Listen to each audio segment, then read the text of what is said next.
This is Andy Gutierrez from StarWars.com, and you are listening to Coffee with Kenobi with Dan Z. This is the podcast you're looking for. This is James Arnold Taylor, and you're listening to Coffee with Kenobi. I have a good feeling about this. Hello, everybody, and welcome to Coffee with Kenobi's Facebook Live every Monday night at 8 o'clock p.m. Central Standard Time. I am your host, Dan Z, thrilled to be talking Star Wars with each and every one of you. On today's show, well, let me put up the little fancy banners, shall we? It's good to see everybody. Looks like we've got our usual cast of characters that are so awesome to talk to about Star Wars and so many other things. Let's say hello to David Nicely. Hello, David. Good to see you. Mary Purdue is here. And Mary, are you at a galaxy far, far away on the planet Batuu right now? Is my memory correct? Terry, hello. Good to have you, buddy. Tyler Pompa is here. It's Monday. You know what that means? That's right. It means we're time to talk some Star Wars on CWK Live. You got it. Hello, Blake. Good to have you. Minta says, this is the way. It's CWK Day. That is correct. Ben Anderson, hello. Good evening, everyone. Ross is here, too. He says, hi, friends. Been a minute. Ross has been very busy, so we're thrilled to have you here, buddy. Good deal. You got a good one for tonight, too. Jason is here. Hello, Jason. Good to have you, pal. Good to see you again.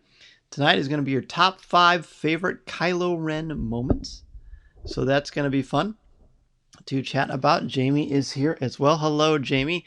And by the way, thanks to everybody who's been reviewing us on iTunes and discussing the show.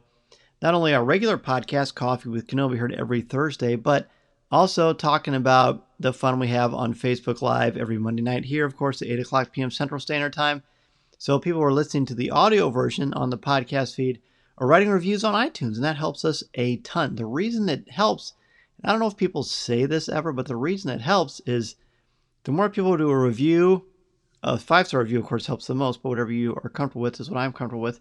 Whatever you put on is, that means whenever people search for Star Wars, the more reviews Coffee with Kenobi has, the more likely Coffee with Kenobi will show up on the iTunes feed. So that's why it's an important thing. Okay, let's see. Mary says, we are correct. She says, we leave tomorrow. We were supposed to leave yesterday, but the storms in Florida canceled our flight. Oh, man, that stinks. Well, I hope you had a great time. I can't wait to hear all about it and see your pictures. Be sure to post them in the CWK Cafe, Mary. That would be great. LJ is here as well. Hello, LJ. What's up, man? Blake says he watches Miami Marlins lose in the background if I'm a bit slow tonight. That's okay. The Cubs have had some struggles for sure, although when Mason and I were just watching now, they were doing better, but we'll see. I'm sure that eventually the Cubs and the Marlins will play against each other, and then we'll have some real fun, won't we?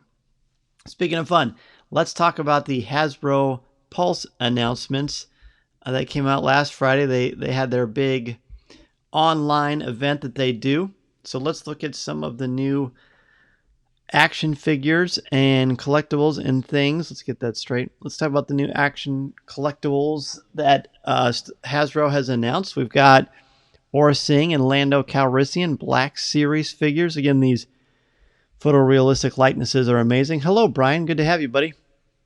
So there are these two, and I know that most of these, the pre-orders already went live. I'm not sure if some of them are sold out or not, so you'll have to let me know. I've kind of tried to cool it personally on the Black Series stuff, but they're great to look at, and the packaging is amazing. So there's those two. And feel free to chime in if you ordered them or were thinking about it. I think these are a highlight. You've got 2 characters from The Mandalorian, including Koska Reeves, which is fantastic. Koska Reeves would be a cool figure to have, I think. Of course, very famous in real life, because of her role in WWE, which is super cool. Let's see. Tyler says, PulseCon was okay. Nothing super mind-blowing. Did pre-order Koska and Tech, though. Oh, cool. Well, we're going to get to that. LJ pre-ordered Aura 2. Blake says, still no Boba from Mandalorian. It's all I want right now. You know what? Surely that's going to happen. Or maybe they're saving it for when the Mandalorian series comes out. I'm really not sure. But, yeah. That will be a highlight, especially seeing sort of a mod. I hope they do like one where he first gets the armor and one when he first paints it. I think both ways would be cool. So, yeah, there's those two. Then we have, on the left, we have Tech. Now we have all of the members of the the Bad Batch, which is coming very soon. Gosh, May the 4th will be here before we know it, so that'll be great, obviously. But, so that's that's the last member of the original 4 of the Bad Batch, which is pretty cool. I know Tech is, I believe, Tom Gross's favorite one, which is neat. LJ agrees with me that they're going to be holding out for the Book of Boba Fett. I think so too.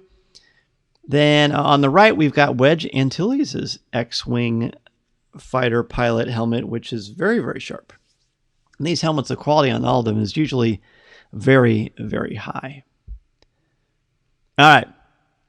So, Blue Leader from Rogue One is coming out. We're going to get his blue X-Wing of the vintage collection, which is super, super cool. And then the figure looks fantastic as well. I really like this character, and I love that they're doing another X-Wing. But again, the more these come out, the better the sculpting, the more realistic it looks as far as movie authenticity or accuracy, screen accuracy.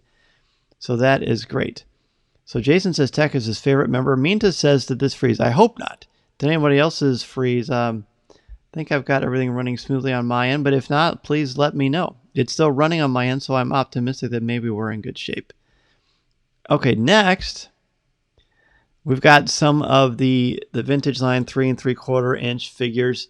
We've got Admiral Akbar and the Emperor's Royal Guard.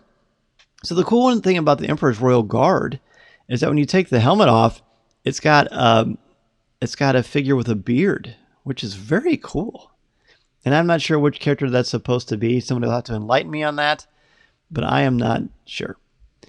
Blake says, I was surprised we got this one from Rogue One over Luke's X-Wing from New Hope, and I'm really impressed with the ship. I am too, and we've gotten plenty of Luke Skywalker X-Wing, so maybe that was the thought process. So LJ and Ross are always like-minded folks, of course. Great minds think alike, right? Jason says, it's a trap. I couldn't resist. There you go. I knew somebody was going to say it, Jason, and so I'm glad that you were the first to break the ice on that one. These are, if you like the 3 3/4 inch line, they are marvelous. I mean, the sculpts on these are marvelous. Okay, Minta is back. Good. I'm glad. That's good. I was afraid it was frozen on this end. We hopefully fixed those things over here, but you never know. So Blake says it's the best looking Akbar figure to date. I think it's really sharp looking as well. Let's go on to the next two. We've got Han from Endor in that classic camo full-length coat. And then, of course, Luke Skywalker from Hoth. And if you look at the detailing on that one, especially down in the pants and the boots, really, really marvelous. And you can almost see him hanging upside down in the Wampa's cave based on that sculpt alone. The photorealism is amazing. Mason is here. What's up, buddy? Good to have you. Mason, look at this one. On the left, this is the battle droid from Naboo that is from Battlefront 2, Star Wars Battlefront 2, which we play quite often. Mason has discovered that BB-9E is like the secret weapon. And if BB-9E in the movies was the way he is in Battlefront 2 and Mason plays him, I don't think the Resistance or the Rebellion would have stood a chance because he is such a powerhouse. But that's not the figure we have. We have the darker battle droid. I think is really cool looking. And then we've got the Purge Trooper. The Purge Trooper, what does it say? Electro Staff Purge Trooper? Yeah, from Star Wars Jedi Fallen Order. Very, very nice. Again, these are the 3 3/4 inch line. Very, very nice looking. Those are particularly nice looking, I think. And it's cool because they're from the video games. And then we've got Star Wars Jedi Fallen Order, the Scout Trooper, with kind of a unique variation on the armor itself. So there you have it. Some really fun stuff from Hasbro and PulseCon. Personally, I was hoping for more retro stuff. But either way, it's cool. It's cool, right? It's fun. It's still fun to see the new sculpts and new things and to see people get excited about all these wonderful things. I mean, Star Wars and collecting, I'd obviously just ask Steve Sansweet about that, a former guest of Facebook Live here every Monday night. But there's just so many great things to be excited about if you are a Star Wars collector. So let's go ahead and jump into our top 5. Tonight's top 5 is your top 5 favorite Kylo Ren moments. This should be fun, I would say. I mean, Kylo Ren is certainly an interesting character, maybe sometimes a little bit divisive, but you certainly can't deny that he's compelling. So let's go ahead and give our top 5 favorite Kylo Ren moments. Here we go. My number 5 favorite Kylo Ren moment. I don't want to spoil anything. Okay? But I will say this. On Rise of the Resistance, the amazing attraction both at Walt Disney World and soon Disneyland, it's been on Disneyland before, you have Kylo Ren is all throughout this ride, but there's one moment that's very surprising, and the effects on it are incredible. If you've been on the attraction, you know what I'm talking about, so I won't spoil it here, but suffice to say, there's a Rise of the Resistance Kylo Ren surprise that is amazing. And that's my number 5. It's a very, very cool Kylo Ren moment because it shows how scary and fearsome he might be. Number 5 for Mason is when Rey and Kylo fight from far away in The Rise of Skywalker. Even though they're not actually on the same planet together, they still are fighting through the mystery of the Force itself. Ross is number 5. More from his Last Jedi, his ultimate rage and obsession shining through. Absolutely. LJ says, I can't wait to finally get on that ride in June. LJ, I can't wait to hear you talk about it, man. Number 5 for Tyler. We're not done yet. His fight against Finn in the Force. I love him fighting through the wound and the brutalness of his fighting style, which is certainly on display. Jason, number 5, relentlessly giving the order to fire on Luke at the end of The Last Jedi shows the depths of his hate and how far into the dark side he's gone. Yes. Number 5 for Minta, when Kylo slashed the controls in The Force Awakens. Yeah, he's just so unpredictable there, and it's a little scary and intimidating, which is pretty fun, actually. So that's good. That's a good one. Number 5 for Blake, him freezing Rey outside that cantina in The Force Awakens. It was a really hardcore bad guy moment. Oh yeah, that was like early on. Well, not early on. Towards the beginning of the end of that film. It was pretty intense. Number 5 for Ben, interrogation of Rey. I love the reveal where he takes off his mask in his first interaction with Rey. That's a good one too. I hadn't thought about that one for Kylo, but it is a good one. Number 5 for Mary. The connection between Rey and Ren when she's in his cabin. Oh, cool. Number 5 for Brian. When he tries to use the Force and pull the lightsaber from the snow in The Force Awakens and you think he will get it, then it flies past him into Rey's hand. Another one where I could go either way with whether that's a Rey moment or a Kylo Ren moment. Either way, they're both obviously front and center and very exciting for sure. All right, good. There's our number 5s. Let's go ahead and jump into number 4. Number 4 for me is the Kylo intro with Poe. So seemingly not much to see there, but we do get to meet Kylo Ren for the first time. You see how intimidating he is. He freezes that laser bolt in the air, or that laser blast in the air. But for some reason when he says, put him on board, the way he says it in his Kylo Ren voice with the way that Matt Wood changes Adam Driver's voice. I just love how he says, put him on board. It's just, I don't know. I just think it's cool. It's a good showcase for his voice and how cold and calculated and collective he is in trying to take care of business and find the location of Luke Skywalker. So that's my number 2. Kind of a random one, but I like it. It makes me happy. Number 4 for Mason is fighting Rey in The Force Awakens, like was just mentioned by Brian. That is Mason's number 4 as well. So what do other people have for their number 4s of your top 5 favorite Kylo Ren moments? Let's see. For Ross. Oh, it went sliding away. Let's see. Kylo's tone and cadence when talking to Rey. She's on his ship when he is still on Kijimi. I like that one. Sorry, my hair got messed up. Hey, come on now. There we go. Number 4 for Mary, his first appearance coming down from the shuttle and his first interaction with Poe, similar to my number 4. Awesome. Number 4 for Tyler, hesitation. When he doesn't pull the trigger on Leia, great bit of acting by Adam Driver and shows the struggles still going on with the character. Yes. That's a good one. I didn't think about that, but that is a really good one. Number 4 for Jason, turning on Snoke and killing him with the Skywalker lightsaber in The Last Jedi, which is quite symbolic, I would say, Jason. Good call. Good call. Number 4 for Blake, when he is initially talking to the Vader helmet. While I wish that it was explored a lot more, that initial moment had my imagination going as far as how dark that character might have been. Yes, it is. There's certainly some stuff in the visual dictionaries which allude to more of the darkness of Kylo Ren in that sequence, but it's certainly very eye-opening and a little disturbing. Ben's next one, Han reliving the memory of his redacted on the Death Star wreckage. It's simply beautiful and helps him come to terms with his biggest mistake. Yeah. I didn't put that one. It's certainly very impactful to me. Maybe I'll explain later why I didn't pick it, but I love that you did, Ben. That's great. Number 4, shoot that hunk of junk out of the sky, and Kylo and Adam Driver is very angry at that part. Yeah, that's a great one too. I love it. Anybody else have a number 4 they want to share before we move on to number 3? I'll give you a second here, and certainly you're welcome to put it after, even if I move on to number 3, which is fine. Number 3 for me is the Luke face-off in The Last Jedi. So, as far as Luke moments go, it's my number 1. For Kylo, I put this at number 3. Mason was surprised it wasn't my number 1 because he knows how much I love that scene, and I do. It's my favorite scene in any movie, period. But for Kylo, it's only my number 3, and I think because it shows the real fear that Kylo Ren has. I mean, he's scared of Luke. He's scared of what's going to happen.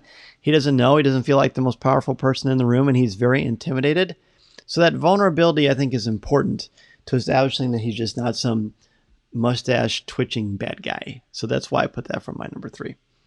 Mason's number 3 is when he defeats Snoke with the Skywalker lightsaber, the way that all plays out. It's a great sequence.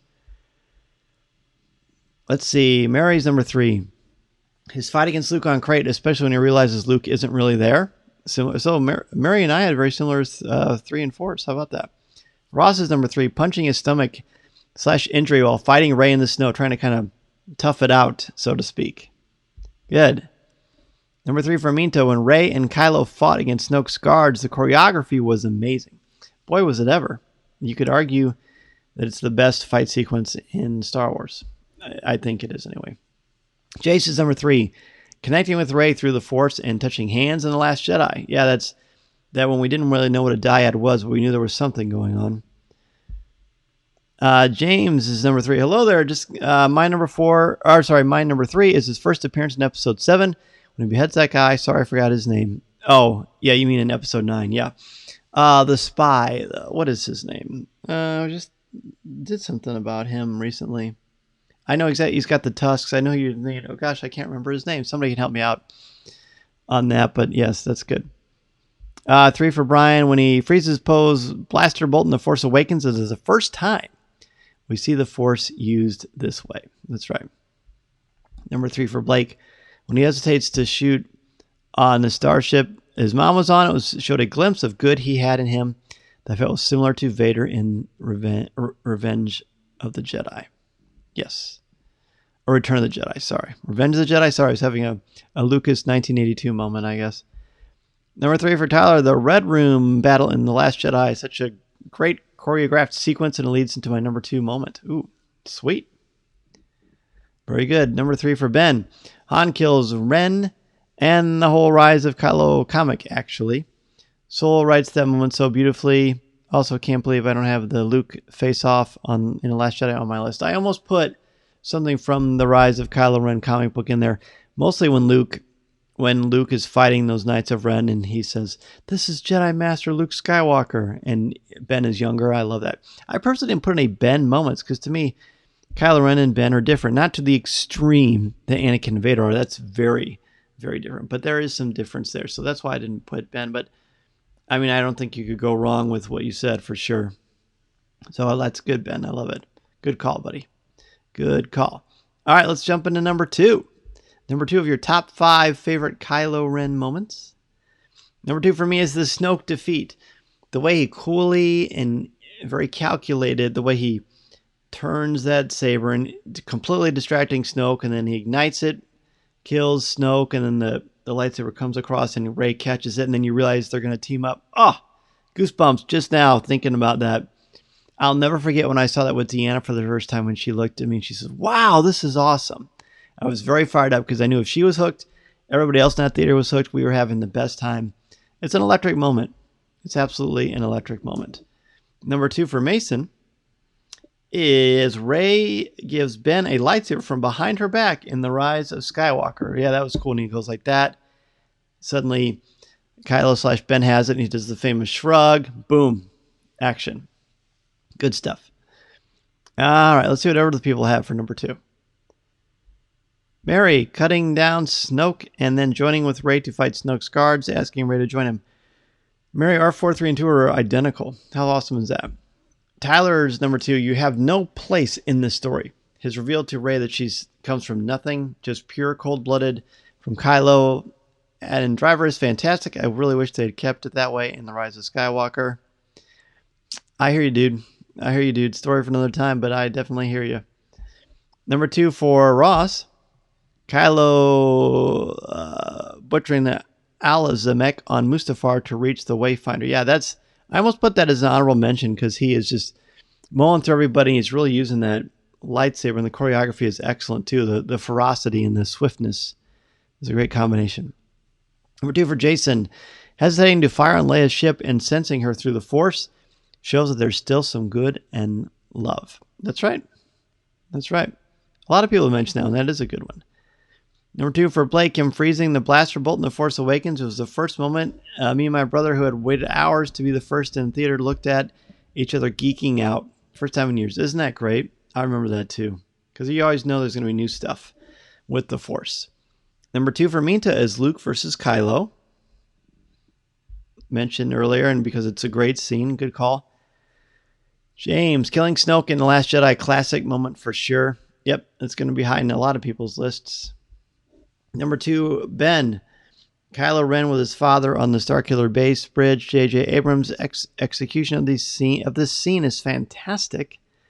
It's so sad, but it's also critical to his character. You are so right about that, my friend. All right, number 1. Number 2 leads to number 1 for me. A lot of you are probably going to be in the same boat. But it's when Rey and Kylo team up in The Last Jedi. That fight sequence, the red, the fact they were able to film it like that is just unbelievably fantastic. It was mind-blowing for a Star Wars movie to surprise me and to raise that level of the fight. To me, nothing in The Rise of Skywalker, and I'm not knocking The Rise of Skywalker, I'm saying there's no fight sequence in The Rise of Skywalker that's as good as that The Last Jedi one. I just think it's great because the emotional heft of that battle itself. It's just fantastic. So good. So good. All right, let's see what other people have. James says, also I heard that they tried to retcon episode 7 and 9. No, James, I can tell you, buddy, that is not so. The Lucasfilm and Disney are not going to retcon these films that all 3 of them have made $1 billion each. No chance. So don't worry about that. They're not going to do that. Minta, number 1, Kylo sacrificing his life force to save Rey. He truly became a Skywalker. Fair. Very fair. Yes, very powerful. Mason number 1 is when he fights Luke in The Last Jedi. So my number 3. I love that Mason has that for his number 1. Good call, Mace. Tyler, visit from Han. The conversation between Kylo and Han in The Rise of Skywalker is an absolute highlight. It's very emotional, and I consider it the last moments of Kylo Ren. I agree with that. I'll never forget when I saw that for the first time. I don't think any of us will. Ross, feeling his mother pass on in the Force, the sacrifice of Kylo to Ben begins. Ooh, I like that. Good call, Ross. The transition there. Jason, turning back to Ben Solo and the light side in The Rise of Skywalker. Excellent. Mary's number 1, his reaction to Leia reaching out to him as she passes away to try to save him. And after Rey revived him, the memory scene with Han, and he throws away the lightsaber. Yeah, a lot of great emotion and pathos in all of that, for sure. Number 1 for Blake. It wasn't in the films, but the first trailer for The Force Awakens, I almost did use this, Blake. There's an unused shot where you see him ignite that awesome lightsaber in the snow, and I lost my mind over new Star Wars. So the first time since Revenge of the Sith, he kind of steps into it and turns it on, and it goes like that, boom. I almost put that. You'll have to ask Mason, but I had that on there, and then when I was making my list, I forgot, and I already made these little scenes, so I wasn't going to go back and change them, but I love that sequence too. Number 1 for Brian. Was only seen in the first trailer for The Force Awakens. The one that was just mentioned. Igniting those cross guard blades. Yep, that's great. So good. So good, Brian. Thank you for sharing that. Number 1 for Ben. Kylo Ren kills Snoke. Everything has already been said on the scene already, so I'll just say ditto. Hey, no problem. Ben, if you want to expand on that, go ahead, because we all explain things differently, so that would be totally great. James, killing Han Solo, aka his father in The Force Awakens, to show how much of Vader he had in him, also proving he's stronger than his grandfather. Even Vader couldn't kill his family members, unlike Kylo, although it wasn't for lack of trying. But yeah, and that's definitely a scene that we could certainly debate and talk about because, gosh, I think the anguish he had, which I think is palpable, kind of chases him through the rest of the movies. But the fact that he actually went through it and even knew he was going to do it, and pretty scary stuff. So James, thank you for sharing that. Thank you to all of you for sharing your top 5 favorite Kylo Ren moments. So we've got a couple of weeks until the Bad Batch debuts, right? But so we've kind of gone through, the OT, certainly. We've certainly gone through some of the prequel characters, some of the Clone Wars characters. So let's keep going with these. The next one will be our top 5 Rey moments. I'm going to have a very hard time narrowing this down, as Rey is one of my favorite characters in Star Wars and certainly in fiction. So next week, we're going to, since we just did Kylo Ren, we started with the bad guys. Now we're going to go to the good. We're going to do our top 5 Rey moments next week. Ben says, one thing I'll add, I love the music choice paired with the scene, the Force theme. Oh yeah, good choice. So get your top 5 Rey moments ready for next week. And now, friends, we're going... James says, top 5 Wido moments. Well, what do you know? That'll be fun. Minta's fired up about the Rey one as well. Good deal. Let's do Star Wars trivia, shall we? Let's do some Star Wars trivia. You know the rules here for Star Wars trivia. The expectation is that you're not Googling or looking anything up or using the Star Wars book. By the way, the Star Wars book is sort of hidden because I've got my Legacy lightsaber here. The one I just bought. This is Luke's lightsaber from Return of the Jedi. An elegant weapon for a more civilized age. It's very sharp. It's very, very nice. Mason and I are really planning on doing some reviews of these lightsabers that we have, but I got to say, I really like this thing a lot. When I walked into Doc Ondar's, I wasn't planning on getting a Legacy lightsaber, because I thought I wanted to get Ahsoka's, but they didn't have Ahsoka's. I wanted her one from Clone Wars that goes green or blue. But I saw this. I mean, this lightsaber meant a lot to me when I was growing up, and I didn't have one that size, so now I do. So now it is displayed up here. Once I readjust things in here and have a different camera placement, you'll see it more prominently, but yes.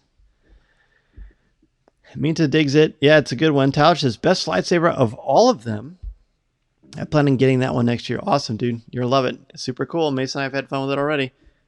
Speaking of fun, time for some Star Wars trivia. Just think about it. If you get it wrong, don't worry about it. I'm sure I would get plenty of these wrong too. In fact, I know that I have. I was looking at these questions earlier. I'm like, gosh, I don't know that one. So let's see if you do.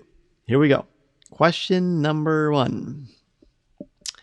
What kind of wrench does Rey ask Finn for while she's making repairs on the Millennium Falcon?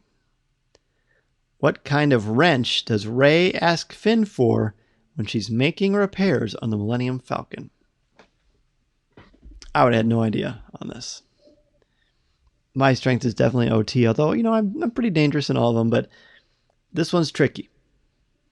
What kind of wrench does Rey ask Finn for while she's making repairs on the Millennium Falcon? Go ahead and type in your answers in the comments section, and we'll see how everybody does. Again, which kind of wrench does Rey ask Finn for while she's making repairs on the Millennium Falcon? This is the most original one. Kawaki Monkey Lizard Wrench. Ben says 5 Ace. Jason says, I don't remember, but it's going to be one of my top 5 Rey moments. And Tyler has no clue. I'm telling you, I had no clue. Mason, I'll let you chime in as well, pal, but I don't know. I didn't know this one. I will say it's the last name. The wrench is the last name of the second. Oh, sorry. When we did Rebels Reactions, at one point, someone took over for us that I really is a good friend of mine that I trust. And it's his last name is actually the name of this wrench. So if you know the guy who took over as the host of Rebels Reactions when Corey and I passed that along, now he's the co-host of Star Wars Reactions. His name is Aaron Harris.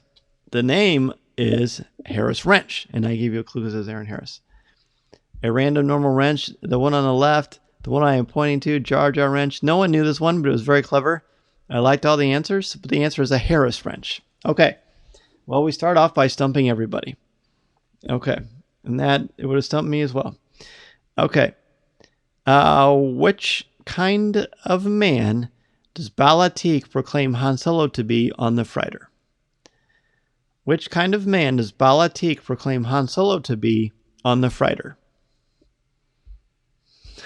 That was a boring one, I know. The wrench one. So, which kind of man does Balatik proclaim Han Solo to be on the freighter? No prisoners, that's right. Hey, that's right. I like this attitude. We're all tied still. Absolutely. LJ says a dead man. Tyler says a wanted man. Ben says a dead man. Brian says a dead man that tells no tales. James says a dead man. Justin says a dead man. Minta says a dead man. Mason says a dead man. Ross says a dead man. I'm noticing a pattern. I am definitely noticing a pattern. So my phone keeps buzzing because the Cubs are getting beaten now 5-1. Bummer. I'm going to have to turn that phone to mute so we won't be depressed. Dead, his game is getting old. That's right. The answer is dead. He says, you're a dead man. Good job. See, now we're not tied. Everybody has gained a point there. Very good. Okay. Whose methods for training First Order Stormtroopers are questioned after BB-8 escapes them on Jakku? Whose methods for training First Order Stormtroopers are questioned after BB-8 escapes them on Jakku? These are all very The Force Awakens heavy, these questions. But whose methods for training First Order Stormtroopers are questioned after BB-8 escapes them on Jakku? Ross says Phasma. Ben says no one says it as cool as Baltique. That's true. LJ says Hux. Jason says Phasma. Minta says Phasma. We're losing 3-1. Yeah, through our force bond, you feel the pain. Yes, it's not pleasant, is it? Brian says Hux. Mary says Phasma. Justin says Hux. Mason says Phasma. Did I miss anybody? Let's see. No, I got everybody in there. Okay, I will say half of you got it right. Ben says Hux. James says Phasma. The answer to whose methods for training First Order Stormtroopers are questioned after BB-8 escapes him on Jakku? The answer is General Hux. Kylo Ren questions General Hux. Matthew says, sorry I'm late. No problem, buddy. No sorry necessary. We're very glad to have you. Okay. There you go. I'm going to try to find one that's maybe not The Force Awakens focused. Let's see. Oh, these are all Force Awakens. Let's see what's on this. I'm just going to, the first question I see, I'm going to ask it to all of you. Okay? Oh boy. Okay. I'm a man of my word. I said the first question I saw I was going to ask you, and the first question is, how many blades are there on Kylo Ren's lightsaber? How many blades are there on Kylo Ren's lightsaber? That's the question that was on the card. So that's the one I'm going to ask you. Man of my word. How many blades are there on Kylo Ren's lightsaber? Here's Jordan for 3. 3. Everybody's saying 3. Jason, Mason, Ben, Ross, James, Matthew, Minta, Tyler, Justin, Jamie. I'll say 3. Yep. Anybody know what? No one's going to have a silly answer. Kudos. Of course the answer is 3. Yeah, I told you. That was an easy one. Okay. Let's see. As seen from space, which planet is surrounded by a dramatic ring of rocks? There you go. Ooh, Mary had the fancy answer. 1 blade with 2 exhausts coming out. Very good, because of the cracked kyber crystal. Very good. As seen from space, which planet is surrounded by a dramatic ring of rocks?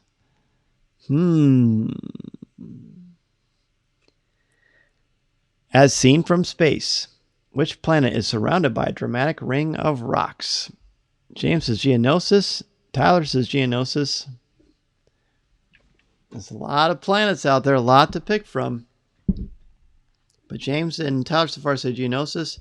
Minta says Geonosis as well. Brian says Geonosis. Matthew says that one. LJ said, Liz, it's the one blade and two exhaust ports because Kylo can't build a lightsaber because he's a loser. There you go. Subtle, Liz. I like it. James says Geonosis. Mason says Geonosis. Mary's not sure. LJ says Geonosis. Ross is going to go with the crowd.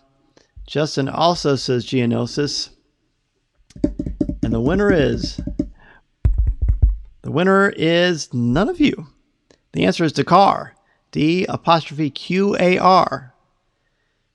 Where the resistance base is in The Force Awakens at the end, Dakar.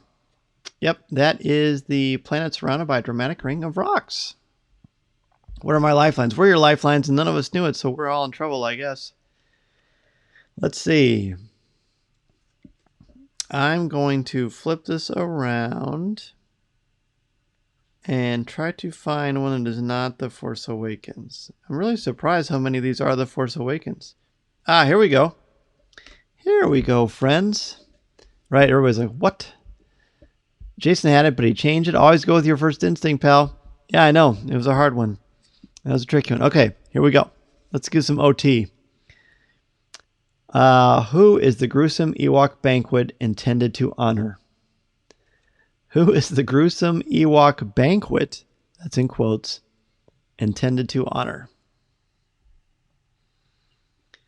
Who is the gruesome Ewok banquet intended to honor? A good question. We'll ask a couple more, and we'll wrap it up here in about 5 minutes or so. Minta says it's 3PO, so does Tyler, so does Ross, so does Mary, so does LJ, so does James, so does Jason. Everybody's answers dropped at once. Mary says 3PO, LJ says 3PO, Matthew says they're God, C3PO, Justin says C3PO, Dave says 3PO, Ben says Goldenrod, also known as C3PO. Very good. Mason, you got an answer, pal? I'm pretty sure Mason is going to say the exact same thing as well. Dave says not Geonosis, which is correct. That's funny. I like that. So, look at this guy. Mason says Chief Chirpa. Just kidding, C3PO. There you go. That's that Mason humor that I know and love so well. The answer is, of course, C3PO. Good job, everybody. Good job. Okay. These are all super easy. Oh, here's a fun one. This is going to be the one we're going to... Nope. Yeah. No, this will be the one we end on. Okay. Where does the boarding ramp open on Queen Amidala's starship? The left, the right, or the rear? Did we do this question before? I don't think so. Where does the boarding ramp open on Queen Amidala's starship? The left, the right, or the rear?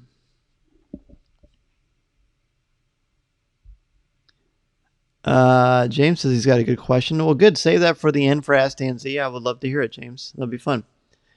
So Ben says the rear. Again, the question is, where does the boarding ramp open on Queen Amidala's starship? The left, the right, or the rear? Like left, rear. Jason says in the back as well. James says the left. So it's either left, the right, or the rear. No one's guessed right this. Mason says we did this one before. I thought we did. I thought we did too, Mace. I don't know why it's in my... I must need to reshuffle my piles. Matthew says starboard. Clever. That would be the right, by the way. The answer is on the left. The answer is the left. Amidala's ramp opens on the left. Okay, since we did do that one before, I thought we had. I knew Mace would remember. Brian says it opens on the left in Phantom Menace and then the rear in Attack of the Clones. Oh, because they're separate ships. They're different ships. But that's good. Kudos to you for catching that, Brian. Right on. Okay. Let's see. I want to give one that's challenging. Nah, that's not possible. All right. There are two answers to this question. I'll accept either one. Here it is. Who informs Yoda, I've become more powerful than any Jedi, even you? Who says that? There are two possible answers. I've become more powerful than any Jedi, even you. Ben says, I was thinking Attack of the Clones scene in the beginning, so that makes sense. Thanks. You bet. Yep. There's two different ships. So again, the question is, who informs you that I've become more powerful than any Jedi, even you? Neil's here. What's up, man? Good to have you. He says Annie. Ross says Dooku. LJ says Dooku. James says Dooku. Matthew says Sidious. Dave says Dooku. Jason and Mary say Dooku. Minta says Dooku. Count Dooku / Darth Tyrannus. Neil says Dooku. Mason says Dooku. After you say the name Dooku a bunch of times, it starts to sound different. Brian says Dooku. The answer, of course, is Count Dooku / Darth Tyrannus. So there you go. Jumped in with the wrong answer immediately. Hey, man, it's kind of beautiful that way, isn't it? I love it. I love it. By the way, be sure to follow Neil on Twitter. He's very entertaining. I will say that for sure. All right, so next week, again, we're going to do your top 5 favorite Rey moments. But now it's time for Ask Dan Z. Sudoku. I messed up my name because I saw you put Sudoku, and I started thinking about something clever to say, and I couldn't think of anything clever to say. So ask any questions you have for me about Star Wars, about the show, about my book, about all kinds of fun stuff. This is your chance to do so. We're actually working on something to add to the CWK Alliance to our Patreon page, where this is going to be more of a regular feature. So stay tuned for that as we plan that out. But if you have any questions for me, this is the time to ask them. Let's get that. Where's the sound here? Let me turn up the sound on this baby. There we go. Well, it's been very, very fun chatting with each and every one of you tonight. Every Monday night at 8 o'clock p.m. Central Standard Time. Naturally, if you missed the show here, you can listen to the podcast feed, which I post later tonight. And then you can get the show on YouTube, Instagram, or, of course, on Facebook. Minta wants to know my thoughts on The Falcon and the Winter Soldier. It's amazing. It's not the same as WandaVision, and I don't think it has to be. But I love it. I love the town. It gets more and more intense every episode. And the last one was mind-blowingly good. Absolutely mind-blowingly good. What's a good name for my wife's new Disney podcast? Well, that's a good question. I don't know. What does she like? What does she like about Disney? That's a tough one. I like that question, though. How do you get the top fan designation? Ben, I think you have to post a lot on Coffee with Kenobi's Facebook page. I think that's what you have to do, and like a lot of stuff. I think that's how you do it. Dave says, are you okay with my Brewers crushing the Cubs? No, Dave, I am not. And how dare you bring that up on a fun, happy Star Wars hour? No. The Brewers, oh man, they're my kryptonite. And they're obviously the Cubs' kryptonite, but I don't expect the Cubs to do much this year. Tyler wants to know, I've been handling the Cubs' losing streak. It's been rough to watch. I expected, for the first time in 5 years, I thought this was not a year they would contend, and they would live and die by the home run, and so far that has held true. I wish I was wrong about that, but it doesn't seem to be so far. But it is only April, so a lot can happen. James says, who are the original trilogy characters that not to die in episode 7, 8, and 9? That had that question had earlier. Not to die. Well, that's kind of a long list, but there's also some that... Oh, you may have to reword that for me, buddy. That's a good question. LJ, have a great weekend. Excited about Phoebe Waller-Bridge in Indy 5. You know, I think that she's very clever, and I hope that she does some stuff on the script because she's extremely witty. But I don't know how that's going to fit. I have faith in Lucasfilm and James McAvoy. Not James McAvoy, but James Mangold, I mean. But as long as it's got Harrison in it and John Williams, I'm sold, man. What about you? Are you fired up for that too? We're certainly going to cover a lot of indie stuff. Brian says, WandaVision or Falcon Winter Soldier? Definitely WandaVision, but they're both great. Just WandaVision I like because it kind of takes it to another level, cerebral. Minta says, Lando and Chewbacca. Well, there you go. That's good. Oh, you got it. Very good. Neil is intrigued. So Minta answered James's question. I didn't understand the question initially, so James, I apologize. Minta nailed it, though, so kudos to you. That's why we have such a great community here.